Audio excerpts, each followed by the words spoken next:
parce que ce sont toutes les petites histoires qui font la grande histoire. Zadig TV vous propose une web-série de courts documentaires réunissant des récits d'histoires familiales par ceux qui les ont vécus, qui racontent des joies, des peines, des départs, des arrivées en France.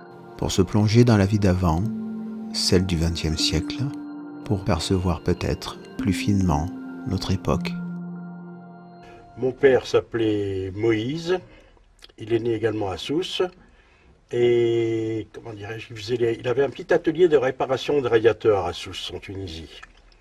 Et donc j'ai travaillé chez lui à partir de l'âge de 12 ans et demi, après ma bar mitzvah. Le lendemain pratiquement de ma bar mitzvah, je suis allé travailler chez mon père, j'ai quitté l'école pour travailler chez lui, il m'a appris un bon métier que je ne regrette pas d'ailleurs. Moi j'ai commencé à travailler, j'avais pratiquement 12 ans et demi. Bon, le 4 avril 49, très exactement, j'ai commencé à travailler chez mon père, dans les radiateurs, parce qu'il voyait que l'école, ça n'allait pas très bien.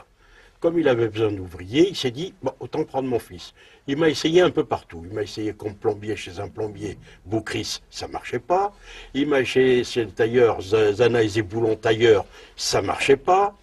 J'enlevais les bâtis des vêtements, des costumes des clients, j'allais livrer aux clients les costumes, ça n'allait pas non plus. Il m'a essayé chez Bagé le coiffeur, je me souviens encore de ces noms-là, c'est marrant, après plus de 60 ans, je me souviens de ces gens-là. J'ai travaillé chez Bagé le coiffeur à Sousse, je faisais comment dirais-je, le service, je nettoyais le service, je mettais la mousse à raser aux clients, je brossais les vestes des clients, et mon meilleur client, ça a toujours été bien sûr mon père quand il venait se faire raser. Tous les copains me disaient, parce qu'on était à plusieurs jeunes à travailler là-dedans comme apprentis, mon père, les copains me disaient, va brosser la veste de ton père, va lui brosser la veste, comme ça il va te donner un pourboire. Et c'était lui qui nous donnait le plus gros pourboire qu'on était censé partager d'ailleurs entre nous. C'était formidable, c'était une belle époque. Et à la fin, donc si vous voulez, j'étais obligé d'aller travailler chez lui. Et là, j'étais payé, je vous dis, 50 centimes par semaine. J'ai commencé comme ça. Et un jour, bon, plus tard, je me suis plaint que je gagnais pas assez. Et il avait embauché mon petit cousin Germain, le fils de sa sœur, à qui il donnait plus de salaire qu'à moi. Et j'ai eu le malheur de lui dire quand même, papa, t'exagères, de lui donner plus à lui qu'à moi. Il m'a répondu, de quoi tu te plains? Tu es logé, tu es nourri et blanchi et encore tu te plains.